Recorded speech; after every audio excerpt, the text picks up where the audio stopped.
muy interesante. Se llega a un sitio sagrado en el que no se puede, Moisés es llamado a él y lo podemos encontrar en el libro del Éxodo, en el capítulo 3, del 1 al 6. Es muy interesante porque ustedes saben, Dios le llama a Moisés, Moisés sube a ese monte y Dios le dice que no se acerque, que no, que es un sitio, un lugar sagrado y él no lo puede pisar. Le ordena que se quite las sandalias y es ahí donde Moisés entra en contacto con Dios y lo hace en varias ocasiones. Después es importante cómo va cambiando y este templo se vuelve portátil. Qué cosa tan maravillosa. Se vuelve portátil y templo santuario portátil, en este lugar, en este espacio, Dios residió y permaneció en medio de su pueblo al que conduce a través del desierto. Es el tabernáculo que en Éxodo 25, del 10 al 22, se da una descripción detallada que Yahvé indica para su construcción. Este santuario es el Arca de la Alianza, que guardará las tablas del testimonio de Dios y desde donde dará sus oráculos. Y ustedes saben que esta arca, pues siempre se trasladaba. ¿Quiénes eran los personajes que lo cargaban? Y pues era un lugar de culto también que se desplazaba y durante muchos años acompañó a los hebreos. Más adelante, para el año 1010 antes de Cristo, aparece un personaje, lo podemos encontrar, que es el rey David. David es un personaje elegido al que Dios siempre lo va a proteger y él siempre está unido a Dios. David logra ganar muchas batallas a sus enemigos. Y en el libro en el segundo libro de Samuel, todo el capítulo, perdón. Entonces, antes de eso, David dice que cómo es posible que él viviendo en un palacio no tenga la posibilidad de crear uno para Dios. Y entonces él decide hacer uno, tiene la idea de hacer uno y quiere construirlo. Sin embargo, Dios se opone y le dice que no será él quien lo va a construir, sino su hijo Salomón. Y entonces, en el libro, en el segundo libro de Samuel, en todo el capítulo 7, también viene una descripción detalladísima de cómo le ordena a Dios a Salomón construir este edificio, este templo. De esta manera, Dios acepta este templo como morada, donde hace que habite su nombre, y a partir de aquí será el centro de culto a Yahvé. Pero ¿qué es lo que pasa? Pues bueno, al fin, humanos y con tantas broncas, este edificio, esto este edificio se vuelve el culto a Yahvé. Entonces, y aquí vemos pues una imagen actual, no es precisamente la de ese momento, pero es el lugar de culto. Sin embargo, más adelante, pues con las profanaciones y con haber roto el pacto de los hebreos con Dios, Dios se enoja y abandona su morada. Y su destrucción es anunciada por el profeta Jeremías antes del exilio. El edificio es destruido y es sacado el pueblo hebreo, una parte es llevada al norte, a Asiria, y otra parte es llevada a Babilonia durante muchos años. Y bueno, pues ahí se queda este edificio hasta que los profetas Ageo y Zacarías hablan de su reconstrucción. Se regresa parte del pueblo a Jerusalén para hacer su reconstrucción, y este segundo templo vuelve a comenzar su culto como en el pasado. Se acerca más el tiempo al momento del nacimiento de Jesucristo, y llegamos a la plenitud de los tiempos. A la llegada de Jesús, el cristianismo aún no está establecido. Él es perseguido hasta su muerte en una cruz. Sus discípulos deben divulgar las enseñanzas de Jesús. Lo hacen en lugares públicos o en casas, o hasta inclusive en las sinagogas, que eran los lugares de culto de los judíos.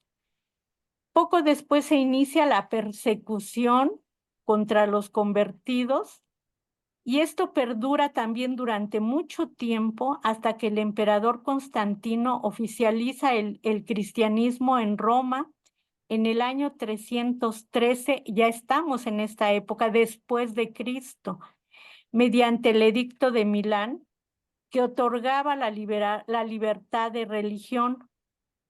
Y es así que este emperador Constantino promovió la construcción de templos tan importantes, al menos de los tres primeros templos, como son la Basílica de San Juan de Letrán, la de San Pedro en Roma y la de la Natividad en Belén. Estos lugares ya existían como lugares sagrados, sin embargo, eran lugares de arquitectura sencilla. Y cuando los empiezan a reconstruir con Constantino, tampoco se vuelven tan suntuosos, sino se van agrandando estos espacios. ¿Y qué es lo que sucede? Aquí podemos hacer una reflexión, que la necesidad de tener templos no es de Dios, sino del hombre, que requiere signos visibles y sensibles para percibir esta presencia de Él. Después de oficializado el cristianismo, la construcción de los nuevos templos va cargada de todo un simbolismo en el que intervienen muchos aspectos. Es interesante y es necesario mencionar que algunos de los elementos que funcionaban para la época anterior se retoman y se van anexando elementos nuevos. El simbolismo más importante es la cruz. Y aquí tenemos en esta lámina la imagen es una toma aérea de un templo, es la cruz. La cruz representa el cuerpo de Cristo. En la parte inferior, el cuerpo, los brazos, el cruce, y en la parte de arriba, la testera. Y en medio, la cúpula. Entonces, a partir de que se oficializa la construcción de los templos, se va cargada de todo un simbolismo en el que intervienen, como les dije, elementos del pasado como elementos nuevos. Elementos entre los que podemos mencionar,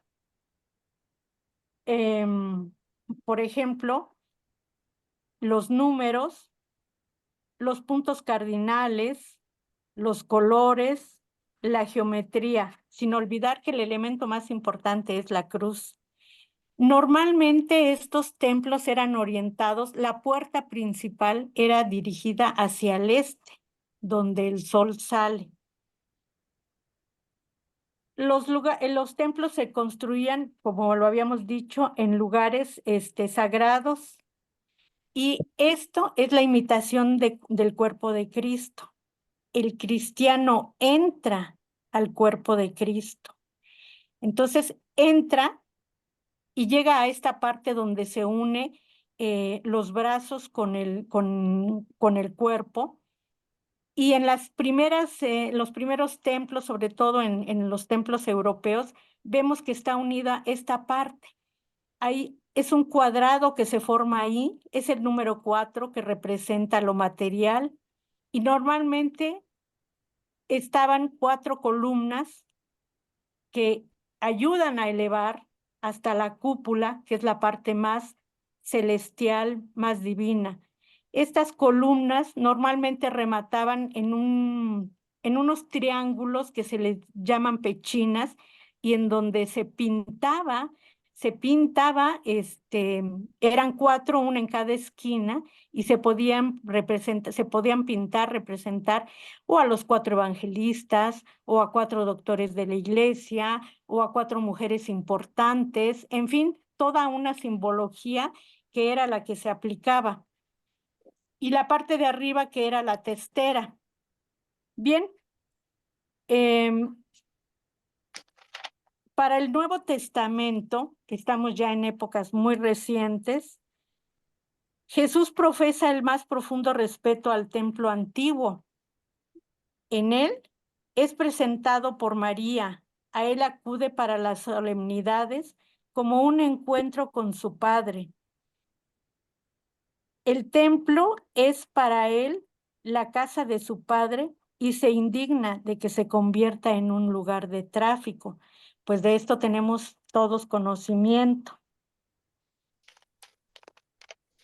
Se empiezan a construir edificios en todo el mundo. El cristianismo ya ha abarcado al mundo, y se retoman elementos también locales, más los elementos que son pues como obligatorios del culto cristiano, y se van respetando también las características de cada pues país que le quiera poner, sin perder los elementos principales que debe llevar. Y así tenemos que para ti, y bueno, pues hemos visto que a lo largo del tiempo sabemos de estilos. Pues para el europeo, Europa, pues están el gótico, el renacentista, en fin, cuando llegan a América vienen esos estilos, pero se agregan los que se requieren para América, para los diferentes países. Y bien, pues muchos años después, para 1962, como se siguen construyendo tantos, es necesario que para la construcción de estos templos, la guía de religiosos y teólogos son indispensables, porque ellos disponen adecuadamente distribución y ornamentación. Para tiempos más recientes, el Concilio Vaticano II, en su documento Constitución sobre la Sagrada Liturgia, establece algunos acuerdos que señalan, y aquí los voy a escribir, los vamos a ir leyendo.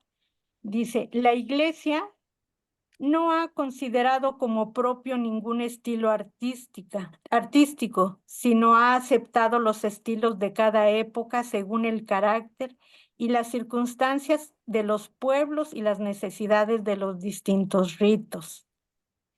Al edificar los templos, procúrese con diligencia que sean adecuados para la celebración de las acciones litúrgicas y para conseguir la participación activa de los fieles.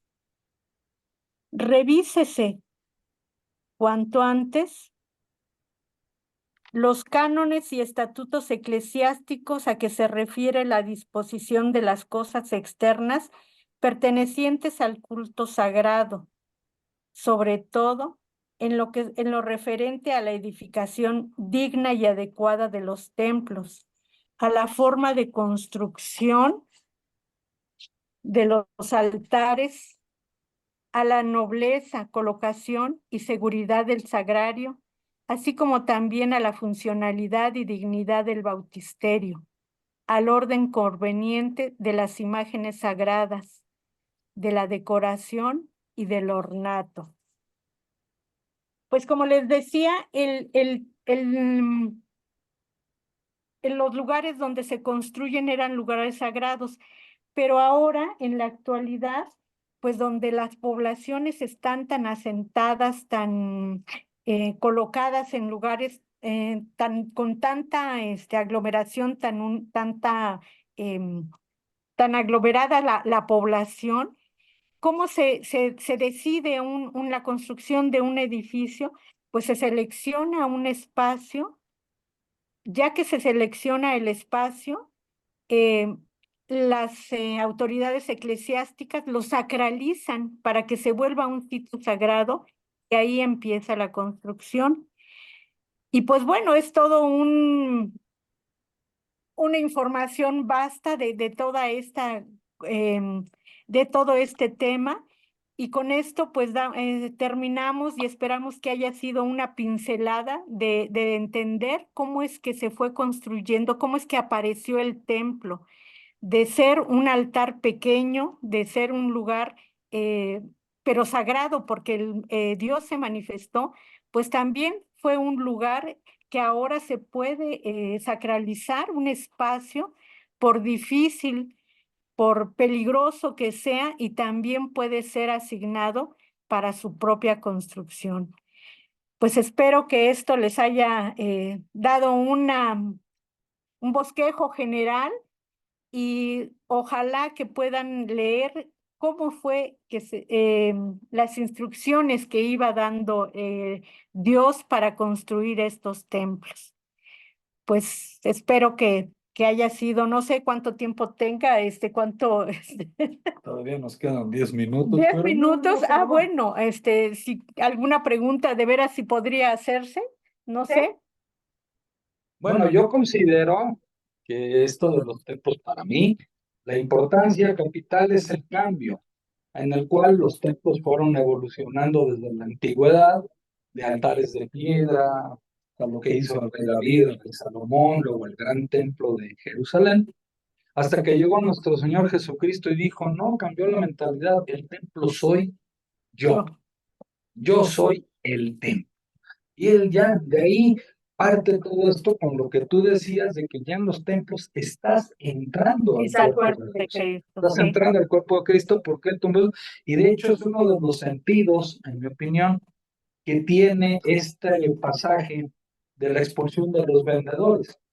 O sea, Claro. el sentido llano, el primer sentido es, ok, me enojo porque están haciendo un lugar de comercio y a lo mejor cosas más del rey, pero el otro sentido es que ya ese culto ya no existe, el templo soy yo. Segundo, las víctimas ya no van a ser animales, ¿sí? La víctima soy yo soy el Cordero Pascual. O sea, todo un cambio de sentido que apuntaba a que el culto es en Jesucristo, para Jesucristo y su Padre y el Espíritu Santo, y esté en él, dentro de él. Para mí ese es uno de los grandes. Sí, eso es lo importante, ¿no? Pero todo esto ya implica otra información, ajá, y ahorita sí, efectivamente, solo nos abocamos a esta parte central de cómo es que el templo se va construyendo, de cómo se va haciendo, cómo va evolucionando, de ser algo tan sencillo. Y sí, efectivamente, es el cuerpo de Cristo y cambia toda la intención, ya no son las actividades que se realizaban antes, ahora está dedicado a Dios y tiene otra concepción porque es su cuerpo y nosotros debemos estar contentos por entrar a Él para celebrar con Él y recibirlo a Él. Bueno, de hecho, ya hacía a nivel cápsula, esta es la primera parte del tema del templo. Más adelante habrá otra charla donde se expondrán las partes del templo. Las partes del templo, Las lo partes, que tiene, qué función tienen y todo esto. Sí, al interior, cuántos elementos hay. Sí, solamente esta es una pincelada de esta primera parte. Pues espero que les haya gustado, que haya sido, pues, haya dado un poco de información para continuar en temas posteriores. Pues muchas gracias, buenas noches y los esperamos la próxima semana. Muy bien. Bueno, hermanos, pues gracias a todos por su participación, por su entusiasta participación que ya hemos tenido, y nos vemos el próximo miércoles con nuestra siguiente cápsula de fe. Un abrazo a todos, hermanos. Muchas gracias, Emma, muy interesante, Emma, muy bien. Muchas gracias. Estuvo muy bien, Emma, pero me di cuenta que posiblemente se necesita mucho más información para este tema. Este tema posiblemente requiera 3 o más pláticas. Así es. Para ir etapa por etapa, ¿no? E ir aprendiendo todo esto.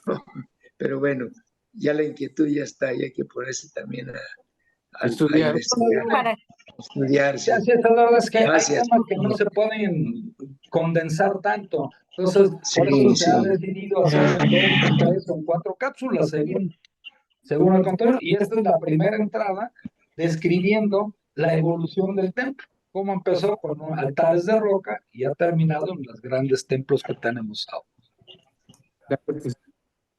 Muy bien. Y bueno, pues ahora en la actualidad ven construcciones muy modernas también, pero todas guardan esa información y esos requisitos que son marcados ya por las autoridades eclesiásticas.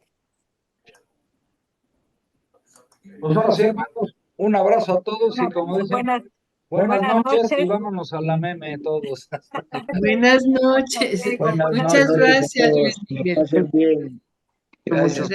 Buenas noches. Buenas noches.